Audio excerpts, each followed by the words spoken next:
High court తీర్పును ధిక్కరిస్తూ అక్రమంగా పలు కబ్జాలకు పాల్పడుతున్న వ్యక్తిపై కలెక్టర్కు హంగర్గా గ్రామ ప్రజలు ఫిర్యాదు చేశారు. నిజామాబాద్ జిల్లా పోతంగల్ మండల్ హంగర్గా గ్రామంలో సర్వే నంబర్ 347లోని ఫ్లాట్ను నీరేడి సావిత్రి గంగాధర్ కబ్జా చేశారని, జీపీ నుండి ఎలాంటి పర్మిషన్లు లేకున్నా ఇల్లీగల్లా కన్స్ట్రక్షన్ చేయడంపై స్థానికులు మండిపడ్డారు. దీనిపై పలుమార్లు అధికారులకు ఫిర్యాదు చేసినా పట్టించుకోవడం లేదని ఆరోపించారు.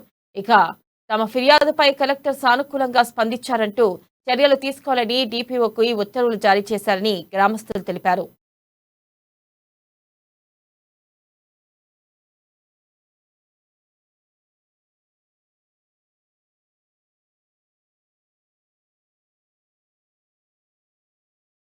పోతంగల్ మండలం హంగర్గా గ్రామంలో నీరడి గంగాధర్, నీరడి ఉదయ భాస్కర్ అని ఇద్దరు అక్రమంగా ప్రభుత్వ స్థలంలో అక్రమ నిర్మాణం చేపట్టడం జరుగుతుంది. దీనిపై సెక్రటరీ గారికి, డిపిఓ గారికి, కలెక్టర్ గారికి అందరికీ దీనిపై ఇచ్చేయడం జరిగింది, అప్లికేషన్ ఇవ్వడం జరిగింది.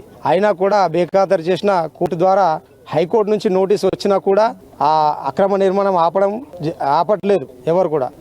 ఈ అక్రమ నిర్మాణం చేస్తూ మరియు జీపీకి అక్రమ నిర్మాణం పక్కకి 20 ఫీట్ల జీపీ రోడ్డు ఉంది. ఆ రోడ్డు పైన కూడా బోరేసేసాడు.